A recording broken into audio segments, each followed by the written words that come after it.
안녕하세요. 네, 오늘 꼭불 80제 개강입니다. 요거 간단하게만 좀 지난번에 한번 말씀을 드린 거고 안내를 해드렸기 때문에 간단하게 일정만 좀 보겠습니다. 일단 우리는 5, 6월부터 시작을 해서 사실은 요거 4월 지난주에 있었던 모고부터 출발해서 문제풀이 시작이다라고 보시면 되겠습니다. 그래서 이제 지난주 모고 만약에 안 보신 분들은 시간을 내서라도 보시고 정답이랑 이거 확인해서 공부 좀 했으면 좋겠고, 그래서 이제 오늘 이렇게 5, 6월 기초 문제 종결이라고 하는 제목으로 금요일 날 강의가 개강이 오늘 이렇게 된 겁니다. 5, 6월 진행이 될 거고요. 요게 토대로 7, 8월 영역별 문제로 들어갑니다. 요때는 기초 중급, 심화 다 포함되어 있는 거예요. 대신에 5, 6월 달에 냈던 건 안 낼 겁니다. 그러니까 요거는 반드시 외우셔야 돼요. 5, 6월 달에 배우는 것들. 그렇게 되고 9월부터는 이제 종합형, 그러니까 실제 우리 시험처럼 통합형이라고 그래요. 또는 종합형이라고 하죠. 이렇게 진행이 돼서 11월까지 이렇게 진행되는 일정. 모고로 출발해서 이제 오늘 첫 주 이렇게 되겠습니다.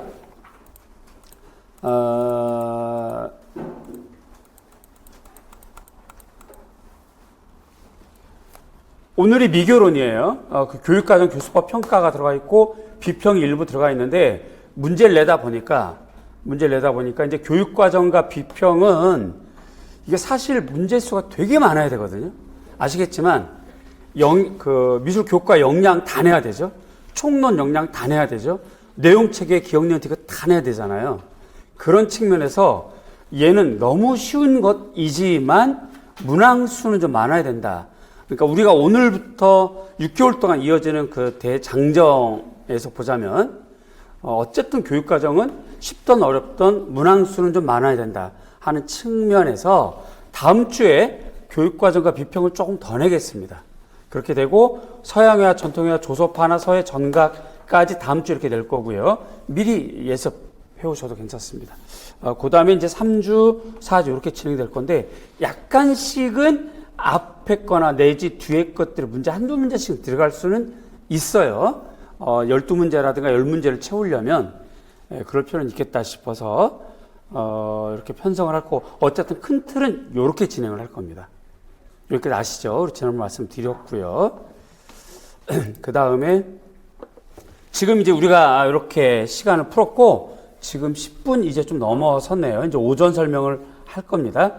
설명을 듣고 여러분들이 이제 형광펜, 그 다음에 메모지, 또 포스트잇 이런 거 다 준비를 해가지고 열심히 정말 전투적인 마음으로 그렇게 좀 해주시고요. 점심 식사 요거 딱 정해지진 않을 겁니다.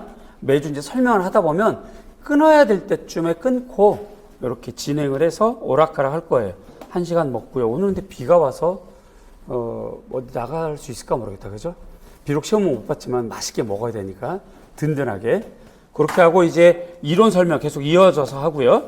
요 오전 해설이라고 되어 있지만 여기에도 역시 이론 설명 포함되어 있습니다. 매 문항별로 진행을 할 거예요.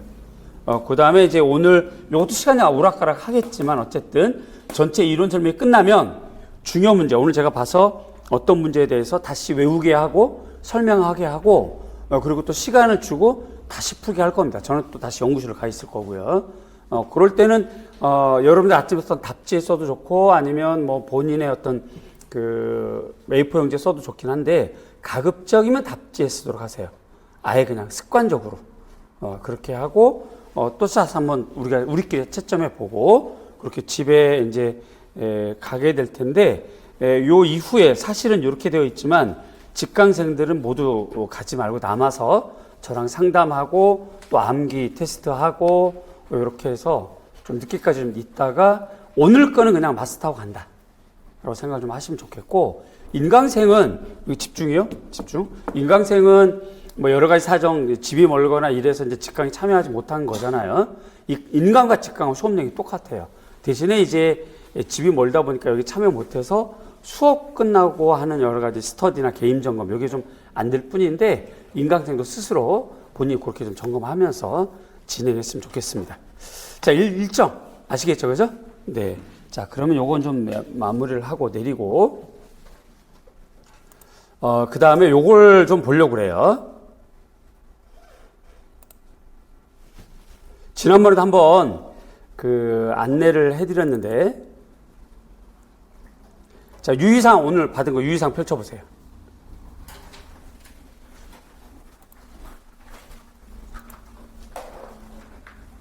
오늘 받은 거 유의사항 펼쳤죠? 시험지를 받으면 항상 이거 먼저 보세요. 요게 매년 거의 똑같은데 평가원에서 스스로들이 뭔가 살짝 미안했는지 가끔씩 요렇게 표기를 뭐 이렇게 숫자 1로 하든지 요걸 좀 키워볼게요.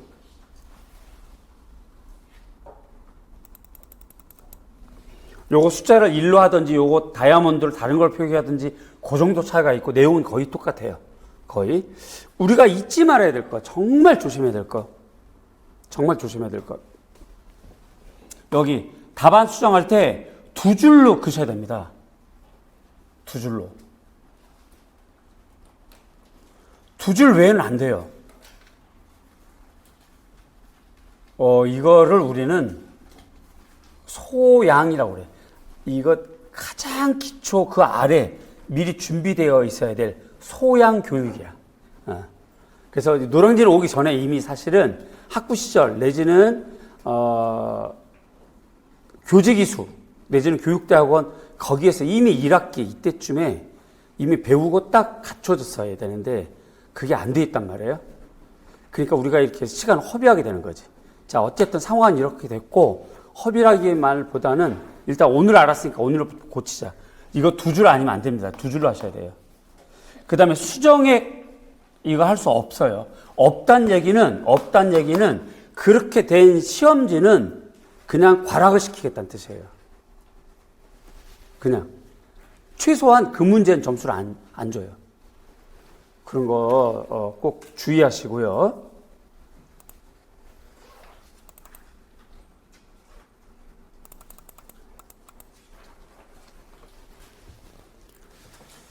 문항에 대한 답안 내용 이외의 것, 답안의 특정 부분을 강조하기 위한 밑줄, 기호, 일절 표시하지 마시오. 단, 일반적 글쓰기 교정부호는 사용이 가능합니다. 이게 뭔 말이냐면, 카메라 여기 잠깐만 볼까요? 서술형일 경우,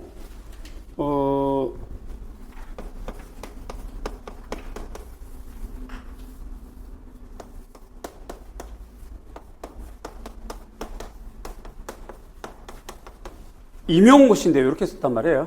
이렇게. 읽어보니까 이렇게 됐어요. 그럴 경우는 사실은 원고지 수정 방법처럼 여기다 이렇게 하셔야 돼요. 이렇게. 요 표시는 됩니다. 요게 만약에 길어. 그러면 이렇게 표시하시면 돼요. 지우고 요 위다 쓰는 거야. 지우고 여기다 쓰는 거죠. 여기다. 요렇게 쓰는 거지. 요렇게. 요건 가능해요. 요거. 나머지 일치하지 마세요.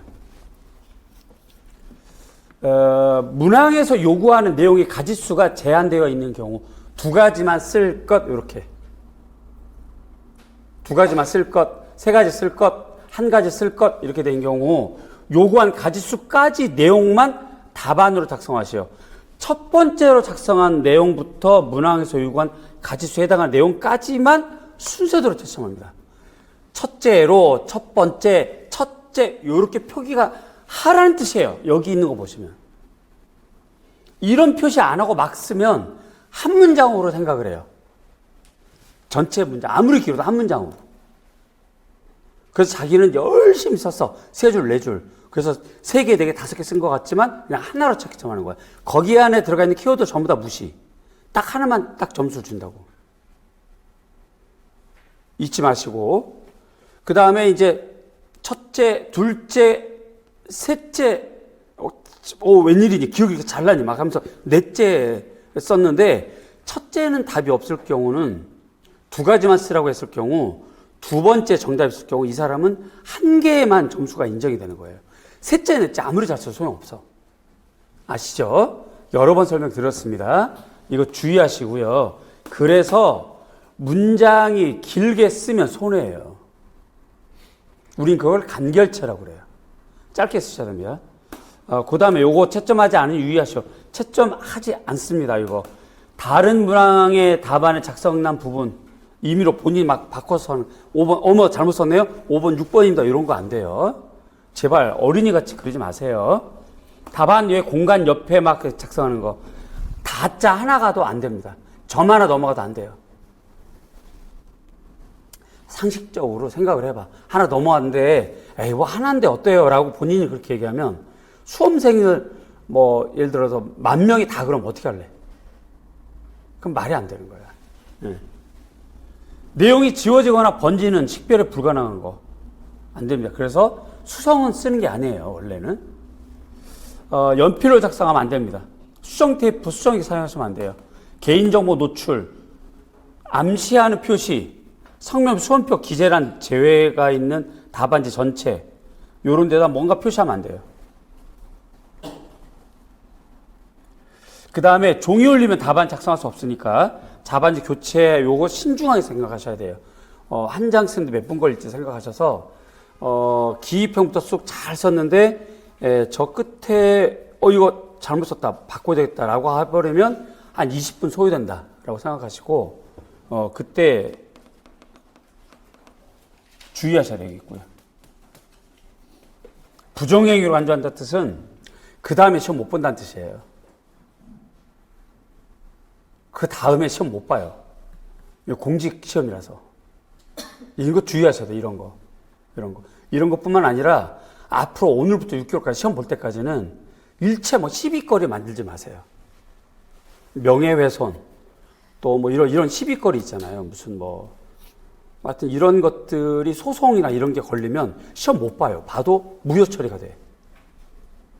그러니까 뭐 카톡 이런 거에 남의 비방 이런 거 일체 하지 마시고 어쨌든 뭐 촬영 이런 거 조심하시고 그렇게 하셔야 돼요. 이런 거를 굉장히 우습게 생각하시는 것 같아요. 그냥 덜렁덜렁 뭐 시험 보지 뭐 합격하겠지 뭐 이렇게 생각하시는 것 같은데 이게 국가가 운영하는 시험이잖아요. 이게 만만하게 보시면 안 된다고. 남들은 그럴지언정 여러분들은 좀 탁 각오 탁 단단히 해서 그렇게 하십시오.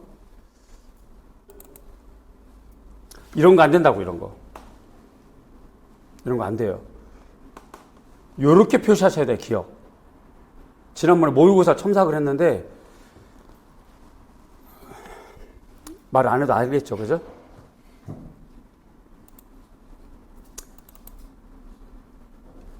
이런 것도 안 됩니다. 이런 거 지난번에 보여드렸어요.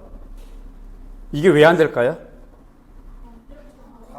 답안 문제에는 이걸 원문자라고 그래요. 원문자. 괄호가 쳐 있는 거는 괄호 문자. 양쪽에 있는 거 양가로 문자. 한쪽에 있는 건 한가로 문자. 이렇게 얘기하거든요. 가나는 임용고시에서 국가고시에서 가나는 원문자가 거의 없어요. 공모는 있을 수 있습니다. 이런 거 표시가 잘못되는 거라고. 이러면 채점할 수가 없어요. 이런 거.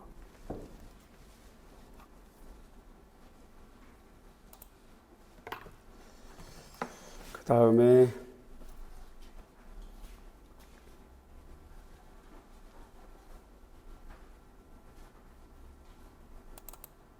뭐 이렇게 겹쳐 쓰는 건 괜찮고요.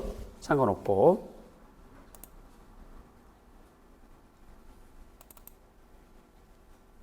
이런 거 일치 안 된다고 말씀드렸어요. 이런 거 좀 주의하시고요.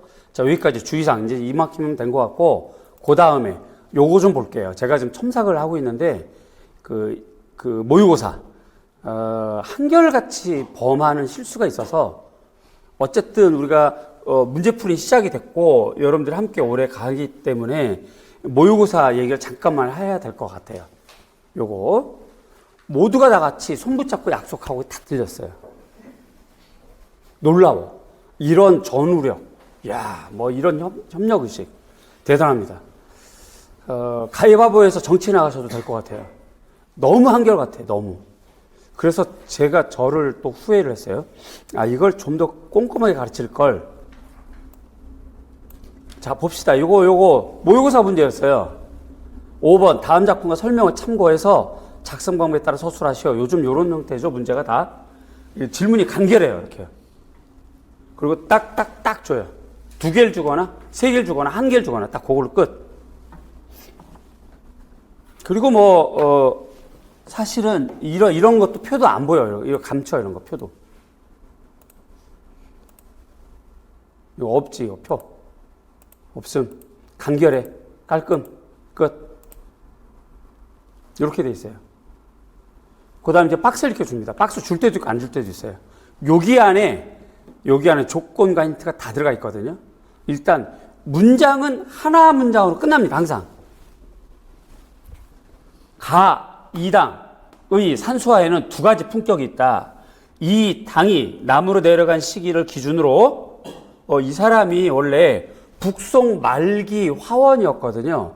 그런데 전쟁이 터지면서 북송 송나라가 밀려가지고 도읍지를 남으로 옮겨요.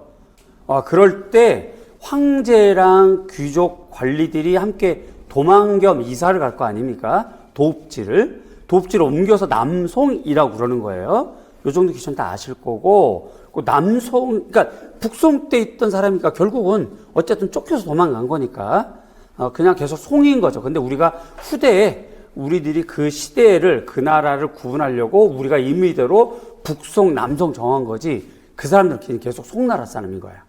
예. 그렇게 해서 이제 내려간 거예요.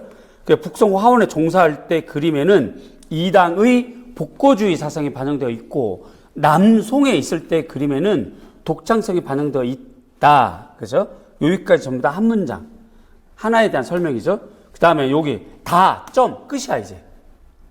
그리고 이제 새로 시작이 되는 거야. 따옴표, 만학, 송풍도, 요거네요, 지금. 그럼 요거에 국한된 거야. 그러니까 읽을 때 어떻게 써야 돼요? 일단 여기서 끊으셔야 돼요. 딱 끊어버려요, 여기를. 그죠? 여기를, 이렇게 딱 끊어냈어요, 이제 이렇게. 스스로가. 자, 만학 송풍도는 그가, 북송 화원에 있을 때 그린 그림이다. 그죠? 북송 화원에 있을 그림이다.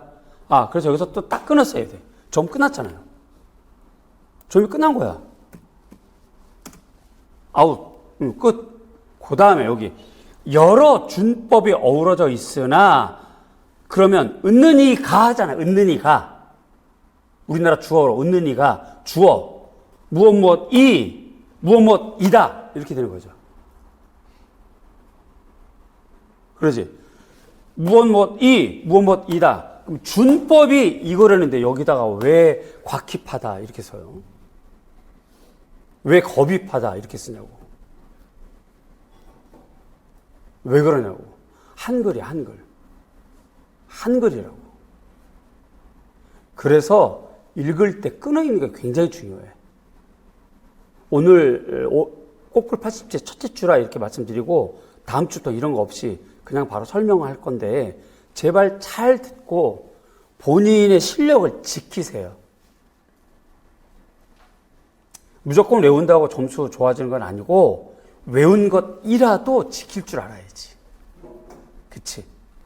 은느니가가 되어 있는데 여기다가 왜 곽희파, 이곽파 막 이렇게 적냐고. 자, 그 다음에 또 잘 보세요. 끝. 이제 끝났어. 가는 가. 미안해. 가. 끝났어, 이제. 나는 니은 화파에 속한다. 마원. 무슨 화파에 속하는 작품이다. 끝. 끝났어. 끝났다고. 근데 여기 보세요, 이제. 요거 잘 보세요. 밑줄 친 니은의 명칭을 쓰고 요거. 나는 무슨 화파냐? 쓰라는 거네. 요건 다 맞았어. 한결같아요. 여러분들의 그 뭉치는 의지력 대단해. 멋져요. 마파. 잘했어요. 근데 이제 잘 보세요. 명칭을 쓰고 썼어. 이 화파에 대한 동기창의 주장을 서술할 것. 이 화파에 대한 동기창의 주장을 서술할 것이라는 문제였거든요. 자, 이제 보세요. 제가 요거 대표적으로 어느 마음 상할 수도 있으니까 조심해서 제가 약간 조정을 했는데 대체로 이렇게 썼어요. 대체로. 그 제가 이렇게 물음표 했는데 대체로 이렇게 썼어요. 잘 보세요. 동기창은 남북종론과 삼남 편북론을 주장했다. 잘했죠. 그지? 서론. 짧은 문장에도 서론이 있어. 좋았어. 잘했어. 남종 화풍을 이상적인 화풍으로 여겼다. 그렇지. 공부 잘했네. 좋아. 북종화를 폄하했다. 잘했어요. 그런데 그래서 어떻게 하라고? 그래서 어떻게 해야 돼? 그래, 여기 이화파에 대한 주장이 없잖아요. 동기창이 어떻게 했다고? 마하파에 대해서. 이 문제가 없는데? 이 여러분들이 작성한 대다수가 이렇게 썼어요. 전부 다. 안 쓴 사람은 속으로 난 아니야. 그건 다행이야. 잘했어요. 이거 내 말 같은데? 잘 생각해 보세요. 자기 답을 썼어. 가채점 점수가 나오겠지. 가채점 하면. 자기가 자기 채점 하면 점수가 나오겠지. 그런데 실제로 받아보면 그게 점수 안 나와. 이게 왜 이래? 누가 채점했어? 막 이렇게 된단 말이죠. 이 문장 보세요. 여기에 점수가 있어요? 없어요? 이해가 안 되시는 분.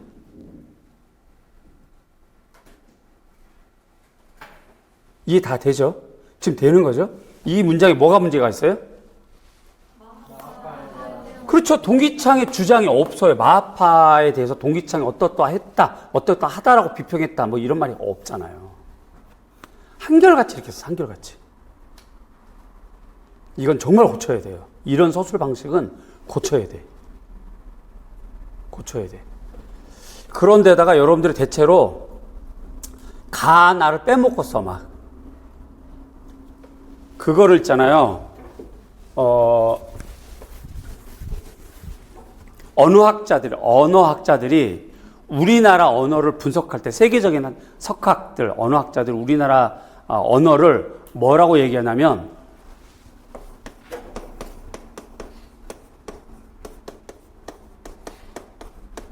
고맥락 언어라고 그래요. 우리나라 사람들 말을 짧게 한대. 그리고 세계적으로 사전으로 뭔가 표기하기 어려운 우리나라 말에 있대요. 요 말이에요, 요 말. 요걸 어떻게 자기네 나라 말로 뭐 설명을 하기가 좀 어렵대. 요런 거. 자, 요거랑 관련돼 있는데 잘 들어보세요. 우리나라 사람들이 상대방을 배려 내지는 상대방의 눈치를 보다 보니까 생긴 습성이 있어요. 주어를 다 생략해. 굉장히 짧게 써. 동사 중심으로 말을 쓰거나. 그죠? 불명료한 말을 해. 그거를 잘 파악해가지고 이해를 해야 살아남는 우리나라 세상인 거지. 그 고맥락 사회이고 고맥락 언어라고 그래요. 잘 보세요. 제가 한번 비유를 해볼게요. 우리가 상상을 해봅시다. 어떤 특정한 직장이에요. 직장인데 점심시간이 됐어요. 그러면 이제 신입사원들이 함께 이제 막 이렇게 투합하려고 점심을 먹으러 가자 하는데 자기 팀장님과 눈이 마주쳤거든요. 이 상황에서 신입사원들이 팀장님께 팀장님 식사 같이 가실래요? 라고 물어봤어요. 거기 묻는 말에는 같이 가잔 말이야? 그냥 알아서 먹으란 말이야. 알아서 먹으란 말이 대체로 좀 있겠지만 어쨌든 그냥 우리는 근데 그 팀장이 뭐라고 하냐면 내가 팀장인데 괜찮겠어? 라고 했단 말이에요. 같이 가겠다는 거 안 가겠다는 거야?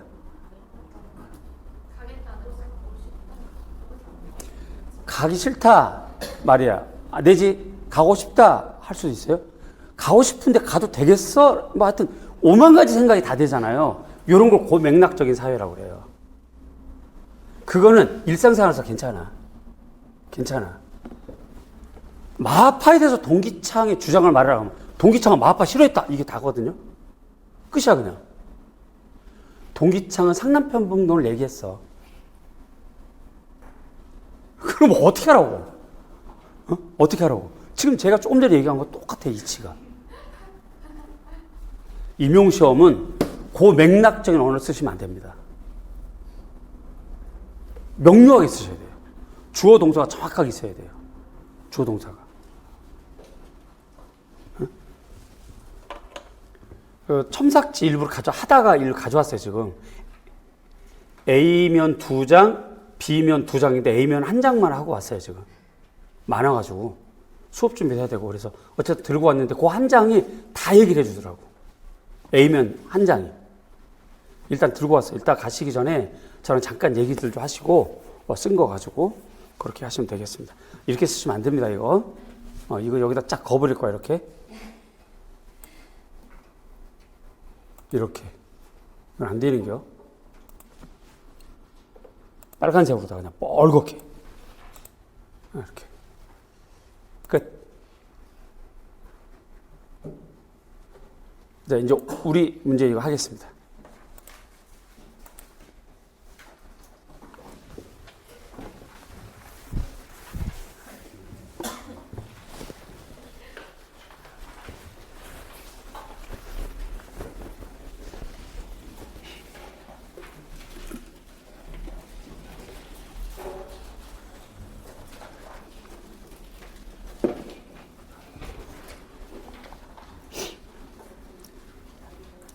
일 번 부탁합니다. 준비됐을까요?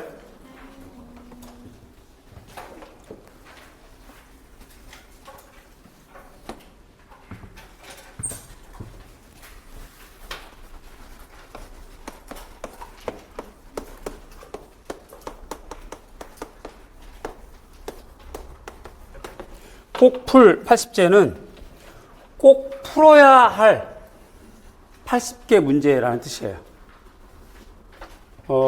뒤집어서 얘기하면 이거 암기 안 하면 안 될 걸 이란 뜻이에요. 그래서 5, 6월 강의는 5, 6월 때 배우는 건 특히 다른 것 10개 제쳐놓고 일단 얘네부터 외우고 복습을 하세요. 공부 방법은 간단해. 그냥 문제 지문 읽고 많이 읽고 정답 외우고 제 수업을 처음 듣는 분에게 말씀드리지만 제가 만드는 문제는 전부 다 책에서 근거해서 만들어요. 여기 있는 거 다 책에 있는 문장들이에요. 그래서 문제를 많이 읽으면 책 여러 권을 읽는 그런 효과가 생긴다라고 보시면 되겠어요. 자, 오늘 미교론입니다. 요거 미교론. 미교론 같은 경우는 대체로 사조로 나와요. 사조에 관련된 학자가 주장하는 이론, 따라서 이론이기 때문에 저절로 당연히 용어가 나와요. 용어. 그 다음에 이 이론의 특성이 있거든요. 이 특성은 항상 비교 관점으로 물어봅니다. 비교 관점으로.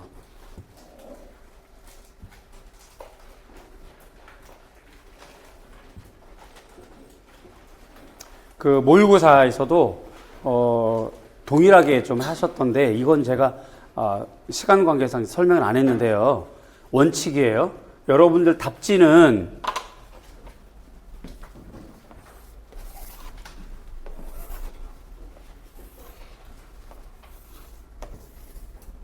이렇게 한 개가 있잖아요. 가로로 이렇게 4줄 돼 있어요. 여기가 이제 점선으로 돼 있죠. 이렇게.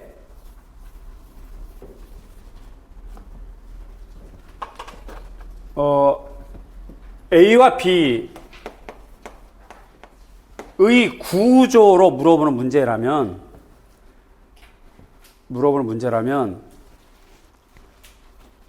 그런데 여기서 B가 주인공이야. 이게 주제야. 예컨대 예를 들어서 마파와 비교해서 대진의 그림이 갖고 있는 특징을 써라. 그러면 얘가 지금 주인공이잖아요. 얘가 B예요. 얘가 지금 A고 이럴 경우는 A는 최대한 간결, 짧게 쓰는 거야. 구구절절히 설명할 거 없이 그냥 짧게. 얘는 최대한 많이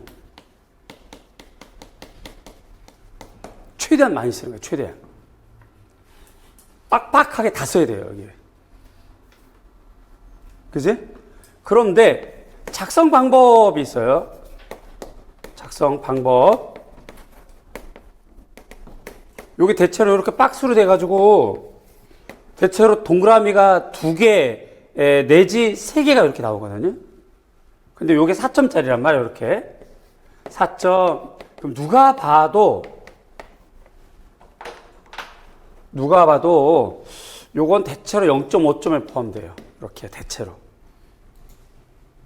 그리고 이제 여기에서 뭐 2점, 여기에서 뭐 1점 내지 1.5점 뭐 이런 형태로 구성이 되는 거야. 그치?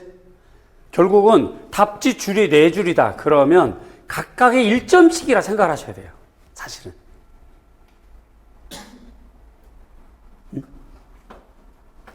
그런데 아까 보여드렸던 우리 동기창 문제 요게 일단 기억 니은이 있었죠. 기억 니은 써야 돼. 기억. 여러분들이 2당을 또 이곽파라고 하실 줄은 몰랐어요. 어쨌든 기억 그렇게 됐고 뭐 니은 마아파 뭐 대체로 이렇게 가는 거야 지금. 그럼 니은에 대한 동기창의 주장. 동기창은 때는 바야흐로 명나라 사람이다. 남북 종론을 설명했고 상남평군을 얘기했고 이때 남종하는 문인이고 따라서 마아파를 낮게 비평했다. 쓰고 갔더니 다 썼네 이거. 남은 공간 이거밖에 없어요. 여기에다 이걸 다 써야 되는 거야 지금. 그런데 거기다 또 마아파는 부벽준, 잔산잉수, 한쪽에 치우친 구도, 근경의 소나무, 뭐, 이렇게 쓰다 보니까 이제 공간이 없네. 다는 여기서부터 이제 떨려, 이제. 그러니까 막 작은 글씨로 막 이렇게 썼어요. 이러면 일단 이거 채점 안 돼요. 글씨가 깨지잖아. 채점 안 돼. 안 될 수밖에 없어. 채점 안 돼요. 이거 지금 공부 잘한 사람은 뭘 못한 거예요? 서술 관리를 못한 거야. 서술 방식의 오류인 거지. 요거를 분석을 못했어. 몇 점인지, 몇 점. 따라서 요건 분량을 얼마큼 써야 되겠다? 요거 여기서 끝내야 되네, 여기서. 그리고 대체로 마아파는 요 정도 끝나고 여기부터 해서, 요걸 써야 되겠다. 요런 구도가 안 된 거지. 이것도 실력이에요. 이것도 실력이야, 이것도. 대체로 이걸 안 하고 막 쓰잖아요. 막 쓰다 보니까 막 그냥 필이 와가지고 와 합격할 것 같아. 근데 쓰다 보니까 요만큼 다 써버렸어 이제. 그러니까 여기 막 끝에 막 2줄 가 있고 막 이러시면 정말 안 돼요. 정말 안 돼.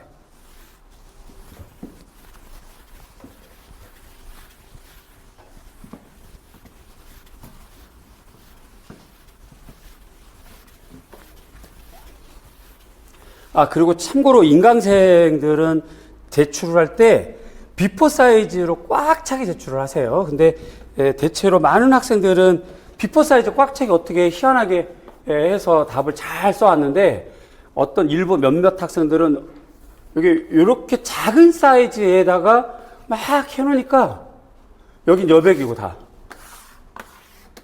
글씨가 다 깨져가지고 이거를 점수를 줘야 되나 말아야 되나 막 그러니까 뭉쳐있으니까 오탈자로 쓴 건지 잘 쓴 건데 뭉쳐있는 건지 모르겠더라고요.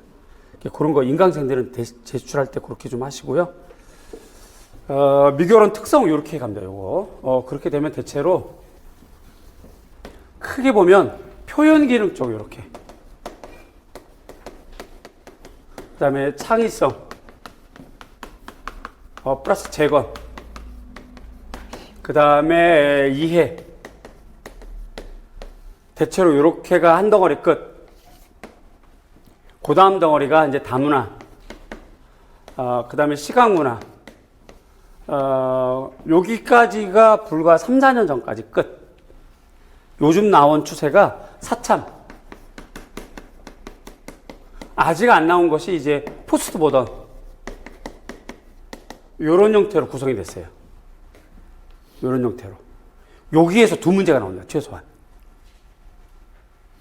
요거를 우리가 전략적으로 잘 세워서 보세요. 오늘부터. 우선 1번 잘 안 나온 거 먼저 하시는 게 맞아요. 여태 출제되지 않은 거 먼저 하는 게 맞고, 두 번째 출제가 되더라도 중요도에 따라서 1년 전에 나온 것도 나올 수 있고 2년 전에 나온 것도 또 출제될 수 있으니까 이거 뭐 가까이 출제됐는데 제끼까 이렇게 하는 건 위험해요. 중요도에 따라서 구분하셔야 됩니다. 표현 기능 쪽에서는 이게 시간이 굉장히 길죠. 이게 거의 고대부터 가셔야 돼요. 이게 고대, 그다음에 중세, 그다음에 르네상스 이렇게 가시고 대체로 17, 18, 19까지가 대체로 표현 기능이다라고 보시면 될 것 같아요. 많은 학자들이 여기 몰려 있어요. 19세기에.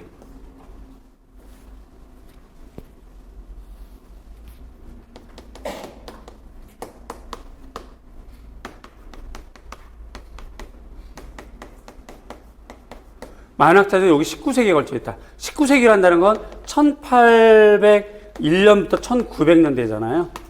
여기가 거의 표현 기능 이쪽에 많이 몰려 있다. 여기 빈도수, 중요도가 제일 높다. 여기에서 지금 1번 존 러스킨입니다. 기출문제에서 한번 언급이 되긴 했던 학자예요. 이 학자는 더도들도 말고 꼭 헬리코라고 함께 공부를 하셔야 돼요.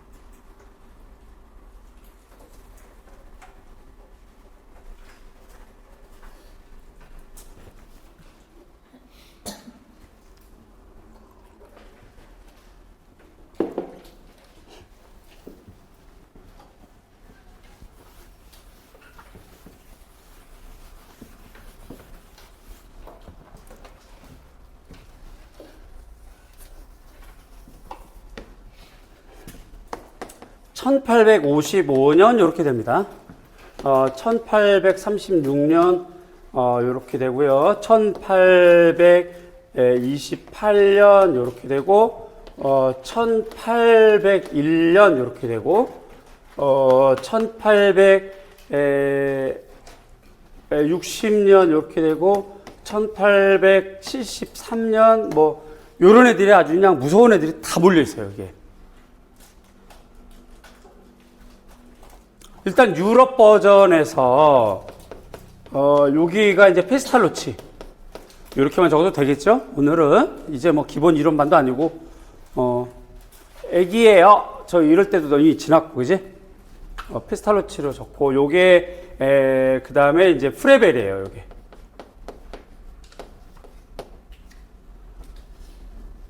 요게 여기가 영국 디자인 학교가 시작됩니다. 여기가 영국의 최초 국립 디자인 학교예요. 요 시절에 결정적인 사건이 생겨요. 요 시절에. 시대적 배경이 되는 거지. 요게 세계 만국 박람회.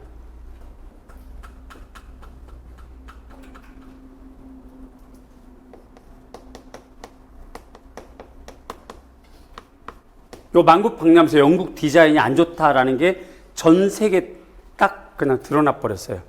그래서 막 망신을 당했다라는 문장도 있어, 책에는. 심지어 무시했던 저 먼 동양의 작은 나라 자펜에게도 망신당했다라는 책이 있을 정도예요. 왜 그랬냐면 영국은 그때 당시 해가 지지 않는 나라, 제국주의였거든요. 빅토리아 왕조 시대. 그런데 이 영국은 정책을 어떻게 했냐면 하나로 통합회가 아니라 다 인정해줄게. 영주 개념인 거지. 내가 황제해. 너는 영주해 그냥. 너가 알아서 그 동네 네가 다 관리하고 네가 대장하고 하고 대신에 나한테 고정적인 세금만 내. 요런 제도예요. 그 영국이 취했던 거거든요. 요렇게 되는 경우는 대체로 절충주의적 성격이 강해집니다. 그 지역의 문화랑 그 지역의 디자인을 흡수하게 돼 있어요. 굉장히 절충적이지. 겉으로 봐서는 좋은 것 같지만 디자이너나 미술적 계통에서는 굉장히 안 좋은 거죠. 왜냐하면 정체성이 없으니까. 그죠? 정체성이 없으니까 굉장히 안 좋은 거야. 그래서 이 시절을 절충주의라고 그래. 그러니까 디자인이 안 좋은 거지. 개성이 없어. 우리가 어디 여행을 가면 와 기념으로 여기만 있는 거 사게 되잖아요. 근데 이거 우리 동네도 있는 거 거기 가서 뭐하러 사? 그쵸? 그러니까 제품이 안 좋았어. 그래서 이제 여기부터 문제가 되는 거거든. 여기부터. 요때 등장하는 것이 디자인을 개편하자가 요 디자인 개편이 헨리 콜이에요. 콜. 헨리 콜. 요 사람과 대립되는 사람이 러스킨입니다.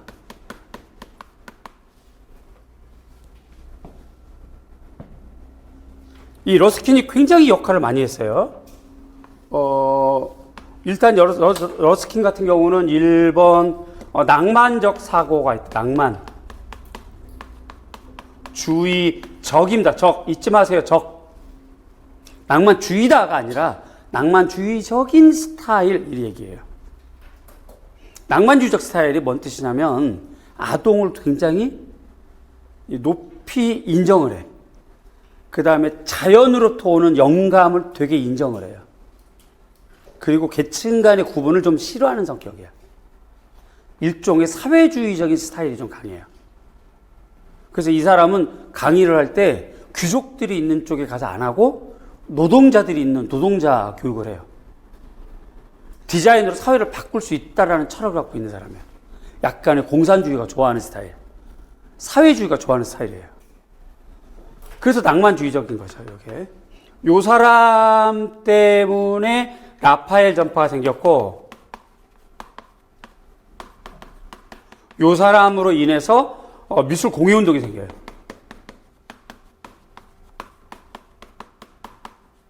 알겠지만 미술 공예운동과 러스킨 하게 되면 공통점. 무슨 공예?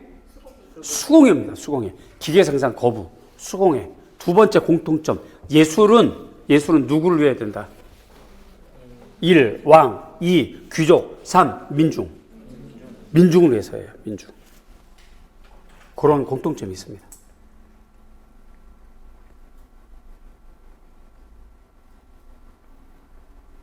자, 우리는 5, 6월달 꽃볼 80제. 완전 생기초.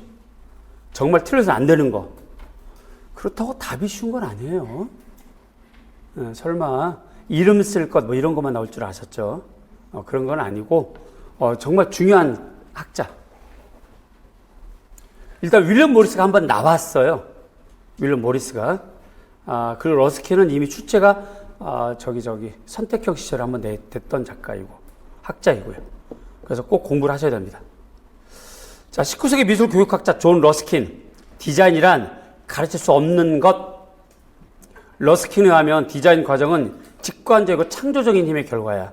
예술가의 타고난 개성의 일부분이었다. 미술 교육의 기능은 물질적 우주에서 신이 만든 작품의 아름다움. 그게 낭만주의적이죠, 굉장히.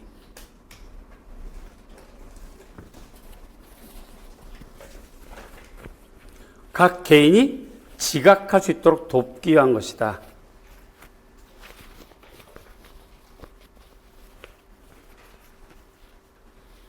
각 개인이 지각할 수 있도록 돕기 위한 것이고 미술작품을 제작하고 반응하는 데는 바로 이 지각과 창안 요거까지 외우셔야 돼요.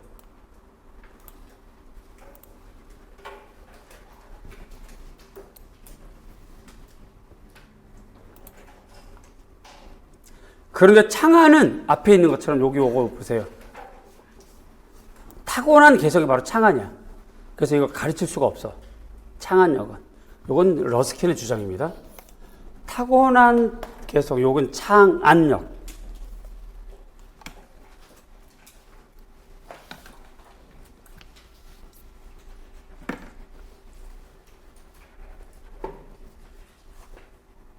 그래서 지각력을 개발하기 위해서 드로잉을 가르친다는 거지. 드로잉. 또 하나, 드로잉이라고 하는 건 현실적인 이익이기 때문이야. 그래서 일반 교육의 필수 부분으로 간주된다. 이렇게 돼서 일반 학교에 필수 교과로 이제 들어가게 되는 계기가 되기도 하죠. 여기요. 자, 물어보는 방식은 작년 기출 방식이에요. 2점인데도 불구하고 이렇게 작성 방법 형태로 나오게 되죠. 대체로 쓸 것 이렇게 됩니다. 간단한 용어이거나 짧은 문장 이렇게 됩니다. 자, 그러면 우리가 오늘 이 시간 러스킨을 배웠어요. 러스킨 두 가지 시대적 배경이 됩니다. 시대적 배경 두 가지. 첫 번째, 세계 만국박람회. 두 번째 배경, 요 시절이 무슨 시대? 산업혁명 시절. 그걸 꼭 적으셔야 돼요. 산업혁명, 그 다음에 1951년에 있었던 세계 만국박람회.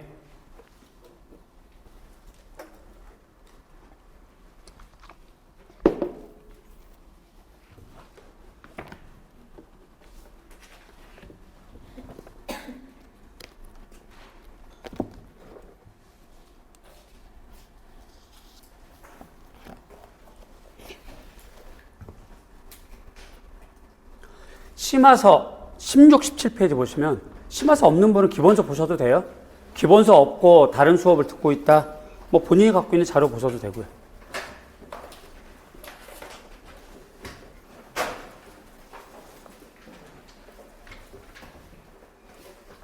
16, 17페이지.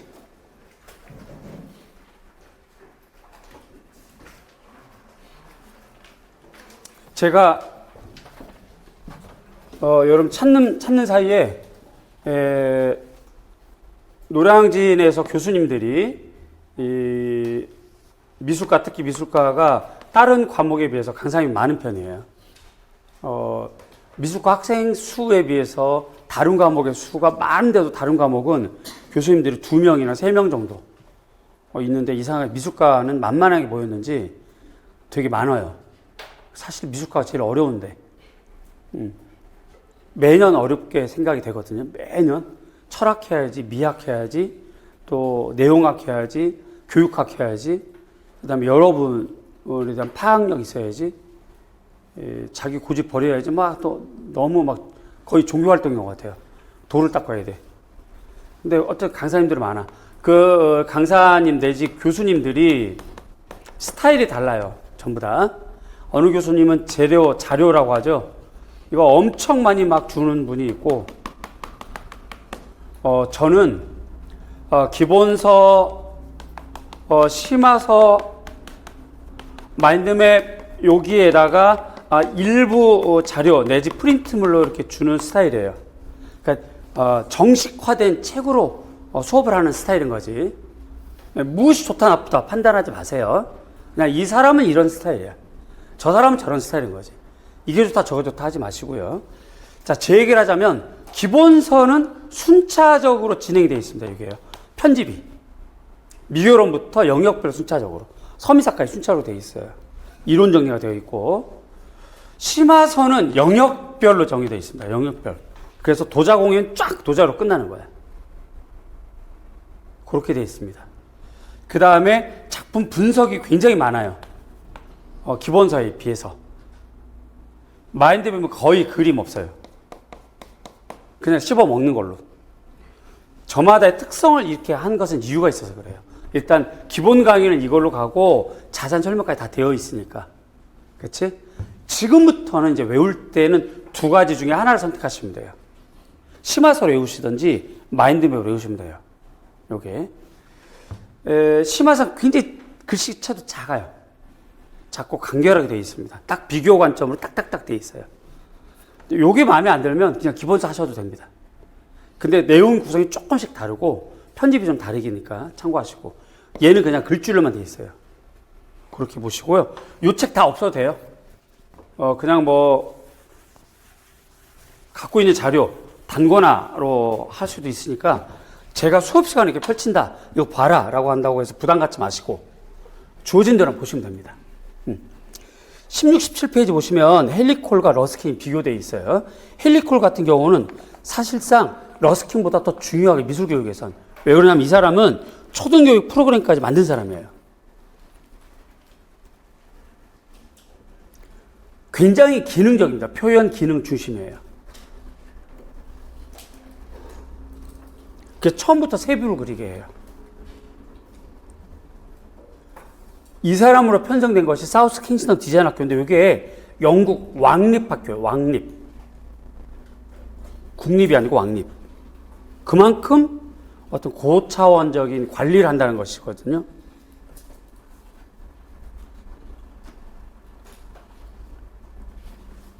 그래서 헬리코를 굉장히 많이 강조합니다. 디자인 영역에서도 헬리코를 먼저 강조를 해요. 헬리코를 꼭 정리하시고 외워두셔야 돼요. 그 다음에 러스킨. 드로잉의 요소라는 책을 저술했어요. 그래서 드로잉에 대한 체계적인 이해, 지도를 시도했는데 이 생각을 하셔야 됩니다. 이 생각에 대한 이해가 있어야 돼요. 여기 보시면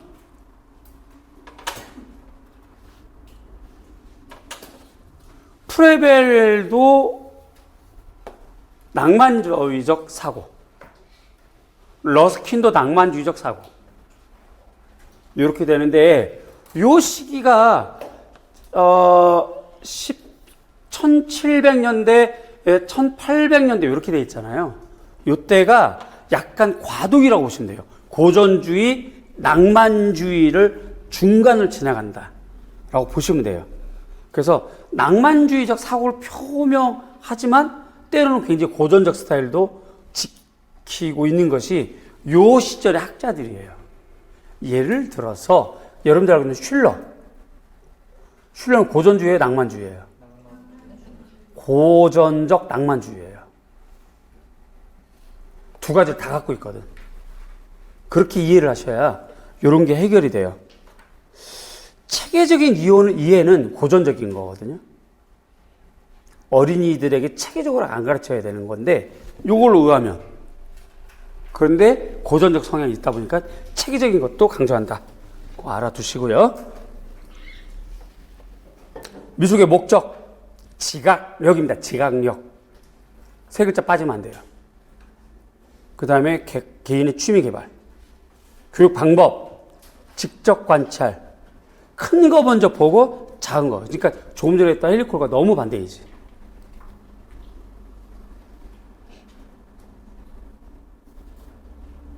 그 다음에 그 밑에 드로잉에 대한 견해, 요것만으로도 출제가 될 수 있어요. 러스킨이 주장한 드로잉에 대한 관점, 요것만 해도 벌써 한 2점은 됩니다. 그 부분을 꼭 외워두세요. 드로잉에 대한 견해. 굉장히 중요하게 정리가 되어 있으니까 꼭 외워두세요.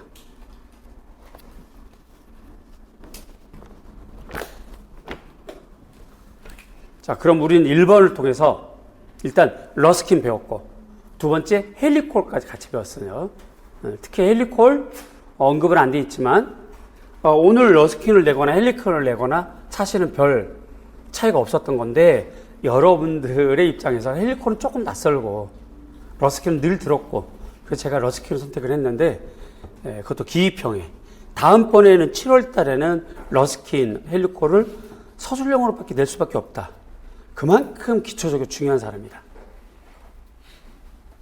그치? 자, 오늘 첫날이라서 이렇게 할 겁니다. 여러분들 받은 자료 중에서 오답 노트가 있을 거예요.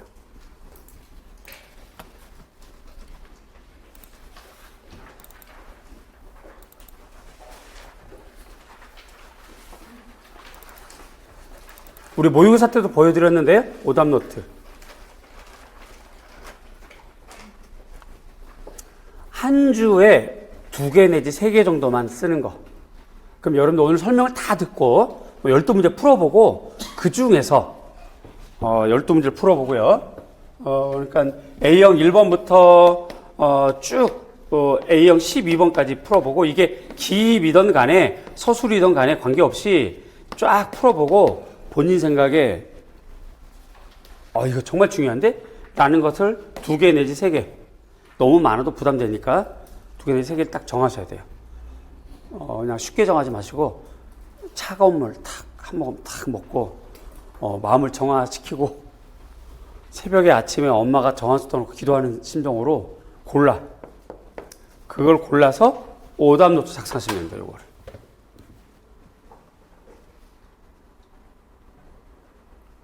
오답 원인이 뭐냐? 자기가 생각할 때 암기 부족이냐? 문제 파악의 실수이냐? 키워드가 부족하냐? 성급한 풀이냐? 질문이 도대체 뭐를 물어보는지 모르겠다. 이것은 가끔 전화 상담할 때 그런 얘기 하잖아요. 선생님 공부를 했는데 문제를 풀면 뭘 물어보는지 모르겠어요. 이렇게 말하는 건 그 내용을 공부를 안 해서 그래요. 사실은 그 내용을 공부를 안 해서 그래. 정확하게 이해를 못해서 못 쓰는 거야. 뭘 물어보는지도 몰라. 마하파의 공갈이 특소설. 이거 뭐지? 뭘 물어보는 거지? 이렇게 된 거야. 이런 것도 작성해 보시죠, 스스로가. 그리고 정답에서 빠진 거, 자기한테 빠진 거, 키워드. 요거 복습은 최소한 5번 이상 하셔야 되겠죠? 그리고 스스로 성찰하는 거지.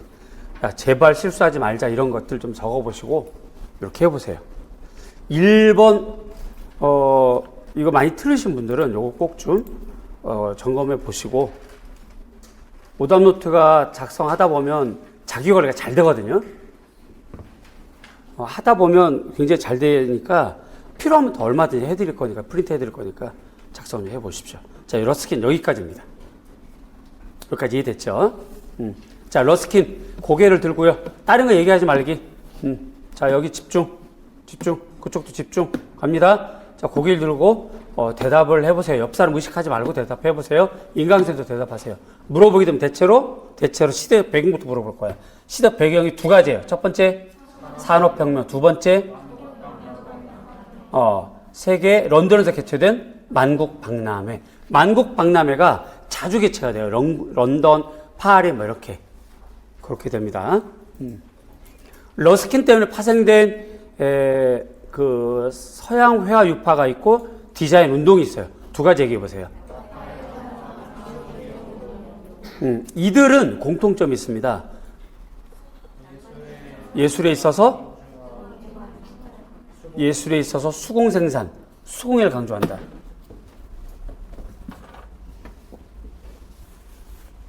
수공예 강조. 여기다 적어볼게요.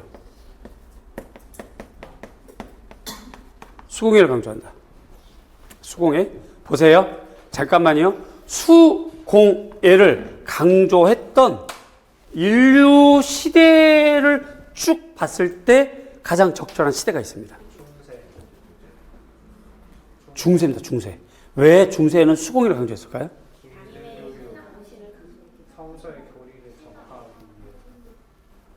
그게 아니고 중세에는 손으로 하는 혹은 몸으로 하는 이 모든 것이 전부 다 기도로 생각을 했어요. 기도.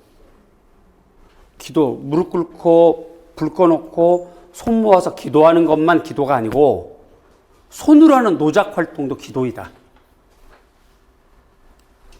그지? 그러면 생각을 해보세요. 만약에 수도원에 모여서 수도사님들 중에서 열심히 수도하고 연구하려고 수도원에 왔는데 누가 밥을 지어야 돼. 설거지를 해야 되네. 누군가는 농사를 져야 돼. 누군가는 수사님들이 앉는 혹은 베개에 눕는 침대 고쳐줘야 돼. 누가 해? 그 시간에 기도할 건데? 기도하려고 수도원 왔는데? 이렇게 되잖아요. 그래서 그건 필연적으로 목공도 기도, 채소 가꾸고 그 수확하는 것도 기도, 반지 만드는 것도 기도. 노작활동, 수공예를 기도로 생각을 했어요. 이거를 받아들인 디자인이 바로 바우하우스입니다. 미술공예운동이고 바우하우스예요. 미술공예운동이 바우하우스에게 영향을 줬기 때문에. 따라서 수공예 이거 되게 중요한 내용.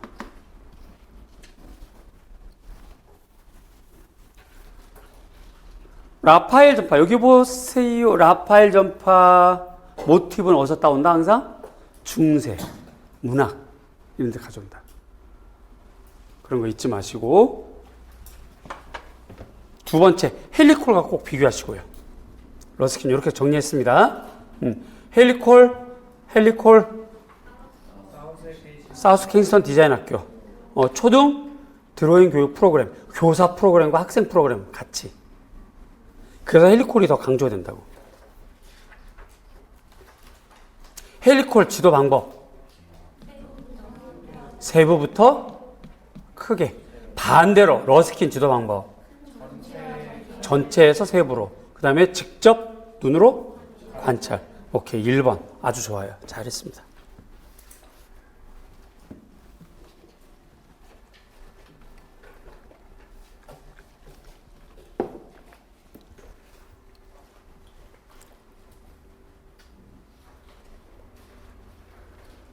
러스킨 시대 같은 낭만주의를 강조했던 학자, 혹시 굉장히 고차적인 거 안 배웠어? 물론 작년에 공부한 사람 배웠어요. 기출문제도 나와. 선택형체로 나와요. 혹시 주장했던 철학자, 낭만주의를 주장했던 철학자. 그래서 윌리엄 모리스가 생겼어요. 퓨진입니다. 퓨진. 이제 그게 이제 심화야. 일단 1번 오늘 배운 걸 정리한 다음에 요게 되면 기출이라든가 다른 참고도서를 보고 이런 학자들까지 튼튼하게 해놓으면 요쪽 나오는 거 자기만 딱 점수 받는 것이. 입장이 똑같아요. 러스킨이냐 퓨진이냐의 차이일 뿐이야. 자, 1번 넘어갑니다. 이거 다 씹어 먹으세요? 네, 2번입니다. 일단 얘는 오늘 기초 기본이니까 기초 기본부터 가자. 그리고 이제 심화까지 하는 거야. 바우하우스, 누가 봐도 바우하우스에 나올 수밖에 없는 거죠. 2개로 물어볼 수 있고 3개로 물어볼 수 있습니다. 바우하우스 교육 범위는 건축회화 조각으로 나누어서 창조적 작업의 모든 실제적, 이론적 분야와 함께 여기 다 있네요, 이미. 여기 힌트네. 여기 답이 다 있는데? 그럼 여기 끊어야죠, 이렇게. 그렇죠? 공의 모든 분야를 포함시킨다. 그 교육 단계에는 첫째, 공의 실습. 두 번째, 소묘 및 회화 실습. 셋째, 과학과 이론. 이렇게 나눠집니다.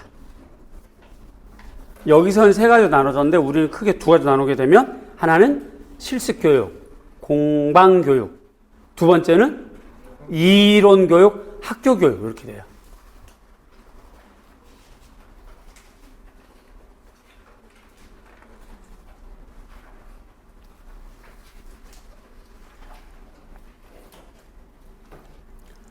바우하우스의 교육과정은 2단계로 나눠진다. 첫 단계는 조각, 목수일, 금속, 도기, 제조, 스테인글라스, 벽화, 직조와 같은 분야에서 작업장의 교육과 공연을 모두 포함하는 것. 두 번째 단계에는 관찰과 자연학습 그리고 물질적 분석 포함하는 형태 문제에 관한 것. 자, 이렇게 접근. 이걸 가지고 우리 기본서에 있는 형태로 외우세요. 2가지이거나 3가지.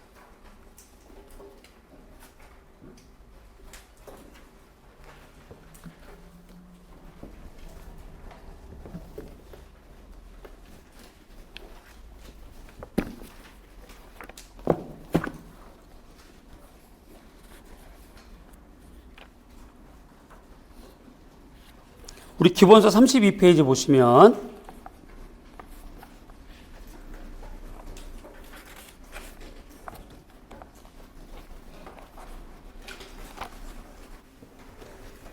우선 32페이지에 없지만 물어보겠습니다. 바우하우스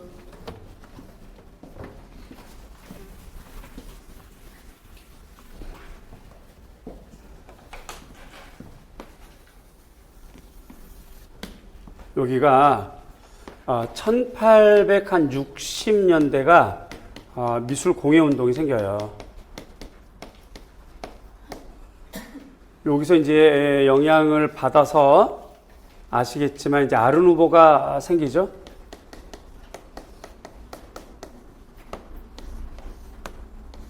여기 한 1890년대 정도 됩니다. 잘 아시겠지만 얘가 국제적인 운동이에요. 나라마다 민족마다 특성이 다른 거지. 그치? 우리가 중국과 일본하고 다른 것처럼 그렇게 됩니다. 이게 직선적인 국가가 좀 있었고 요게 먼저 시작해요. 요게 먼저 시작을 하고 요거 후발주자로 곡선적인 국가가 좀 생기죠. 곡선적인 디자인을 좋아했던 국가의 순서는 프랑스 먼저예요. 프랑스 항상. 그래서 프랑스 기마르는 무조건 외워야 돼. 그리고 건축에 적용했던 나라가 벨기에예요. 오르타, 벨기에. 그리고 잠깐 독일이 좀 생겨요. 독일이. 곡선적 아르누보. 그랬다가 여기서 저절로 이들의 사고는 참 기능적이고 합리적이야. 저절로 여기서 변형돼서 등장하는 것이 바로 도이치 베르크분트라고 하는 독일 공작연맹이 이렇게 생깁니다. 이게 1907년이에요. 여기에서 영향을 받고 1919년 바우하우스가 생기거든요. 물론 요 사이에 여러 가지 좀 일이 있죠. 입체파가 생겨요. 여기서 영향받은 러시아 아방가르드가 생겨요. 여기서 영향받은 데스틸이 생겨요. 데스틸. 이것 때문에 순수주의라고 하는 건축이 또 생긴다고, 이게. 얘네들 다 기계적이야, 기능적이야. 전부. 그 짧은 시간에, 저렇게 짧은 시간에. 자, 그래서 우리 32페이지인데 제가 한번 물어볼게요. 저걸로는 설명이 안 되겠지만 이미 배웠을 테니까 물어보겠습니다. 바우하우스 출현, 시대적 배경 네 가지는 어떻게 될까요?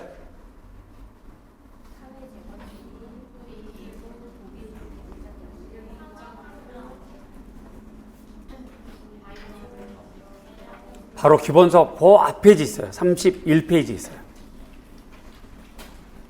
일단 독일 사회 재건. 독일이 저때 사회가 안 좋았거든요.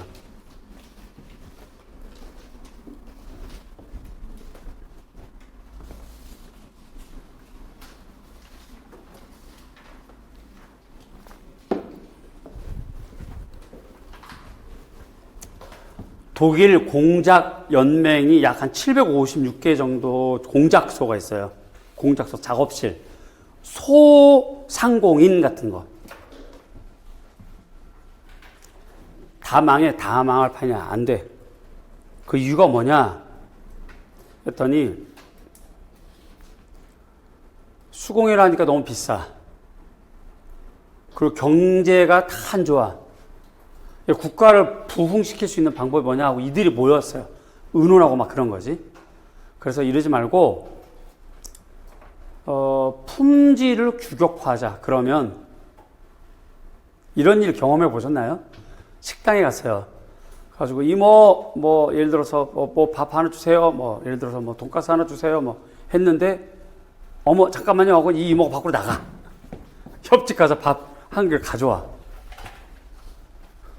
같은 집이에요? 아니 다른 집이래. 너무 친해서 밥 하나 빌려온 거래.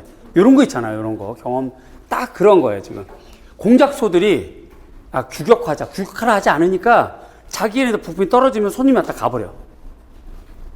규격화를 하는 거지. 그럼 이제 생산할 때도 가격이 싸지는 거지. 공장에서 생산해서 그냥 납품받으면 돼. 그걸로 손님들이 와서 볼트 같은 거 사가지고 고치면 되는 거지.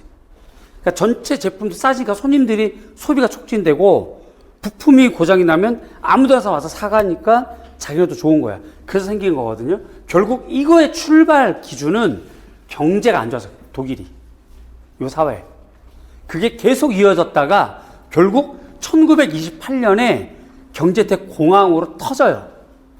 그래서 독일이 터지면서 미국까지 번지게 되는 거야. 경제대공황이 미국까지 번지게 1930년대 1900년대부터 이렇게 다 안 좋았다고 저게. 그래서 첫 번째 독일 사회 재건 큰 배경이고요. 두 번째 반데벨대 예술공예학교 아르누보인 거죠. 아르누보. 그 다음에 독일 공작연맹. 그런 데다가 지금 얘기한 거 요거 20세기 기하학적 추상유파들의 형성. 요게 바우하우스의 출현 배경이 돼요. 꼭 외워두시고.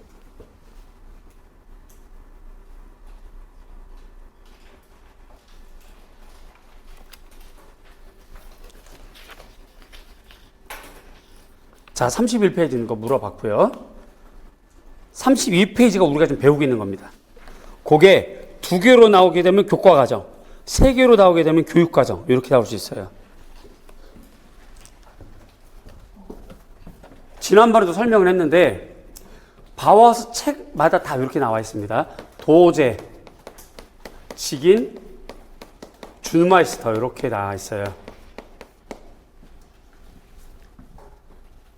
여기에 제가 지난번에 이런 비유를 해드렸는데 중학교, 고등학교 이런 비유를 해드렸어요. 기억나실 거예요. 중학교 입학했어요. 1학년이야. 이제 1일 첫날이 됐어요. 이 학생은 중학교 졸업장을 받지 않았습니다. 그런데 이 학생한테 우리는 뭐라고 그래요? 졸업장 안 받았으니까 초등학생이라고 그래요? 중학생이라고 그래요? 중학생이라고 그러잖아요. 그지? 중3을 다 졸업하면 졸업장을 받아요. 또 중학생이에요. 도제로 들어오면 첫날부터 도제인데 도제라고 하는 자격증이 있는 건 아니야. 이해 가시죠? 직인으로 들어가면 첫날부터 직인 자격이 있는 건 아니야. 근데 직인 과정이라고. 그래서 첫날이니까 이 사람들 다 도제다 이렇게 얘기해 버리면 그건 서로 말싸움밖에 안 돼요. 우리가 이렇게 널리 이해를 하셔야 돼요. 이해 가시죠? 이 부분을 다른 선생님께 배워온 학생들이 조금 혼란을 좀 겪는 것 같아. 도제, 직인, 준마스터 요 기간 동안에 여기는 직인은 요 도제다 이렇게 얘기를 하신 것 같은데 물론 자격은 도제이지만 직인으로 이미 들어왔어. 직인 활동을 거치는 거예요. 3년 동안 거치고 나서 이제 자격증을 받는 건 맞아요. 그렇지만 과정은 직인이라고 해야지. 그거 이해하시고 이런 설명 안 들으면 또 막 서로 막 여러분들 헷갈리고 그러시니까 그거 잘 이해하시고요. 예비교육, 도제, 직인 6개월 기간 동안 공작교육, 직인 3년 동안 배우는 겁니다. 그리고 이제 본인이 원할 경우 시험을 거쳐서 준마이스터로 넘어가는 거예요. 교육 방식 그 밑에 보면 대상, 도제와 직인, 교수 1명, 기능 마이스터 1명. 요게 초창기 국립 바이마르 시절. 그랬다가 지방 데스토 시절에는 그냥 다 털어서 교수 1명. 여기까지 이해가죠? 최초에는 교수가 2명이었어요. 각 과목별로. 실기 교수, 이론 교수 이런 거였지.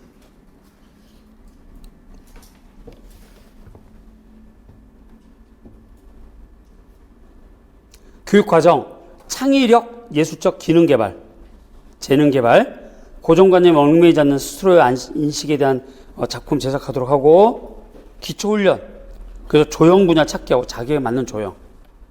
그 다음에 직업 선택을 용이하게. 그래서 뭐 금속에 어울리면 금속, 유리가 어울리면 유리 이렇게 옮기게 했던 거죠. 요거 꼭 외워두시고 함께 공부해 두셔야 돼요.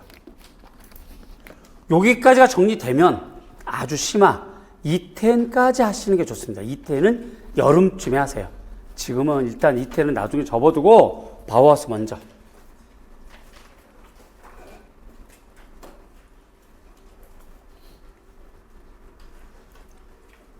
자, 여기까지 됐죠? 바우하우스를 요 시절에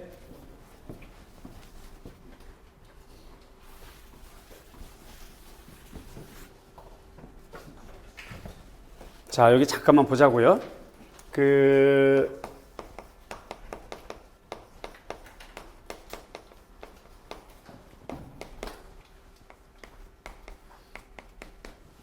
경향이 대체로 우리가 이제 17, 19 내지 20세기 초 이렇게 묶어서 보면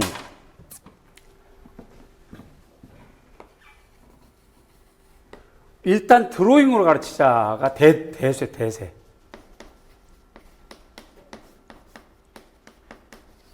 이렇게 가는 거야. 쭉 가는 거죠. 르네상스부터 시작해서 계속 이어져요. 요게 있고, 두 번째 요게 이제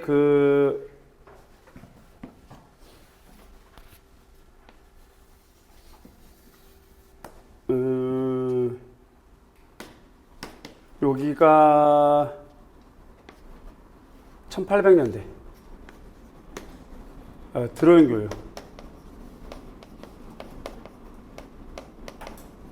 요런 흐름을 넘어가고, 요때쯤에 생겼던 것이 뭐냐면 감상교육. 요게 좀 생겨요. 1880년대, 90년대 요때쯤 이렇게 생기고, 요때 또 생기는 거 디자인 교육이에요.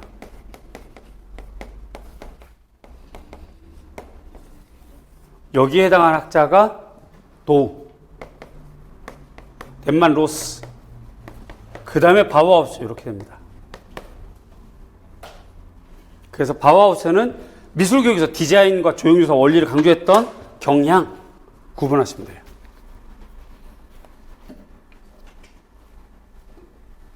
자, 여기까지 정리됐을까요? 자, 두 문제 정리 딱 했습니다.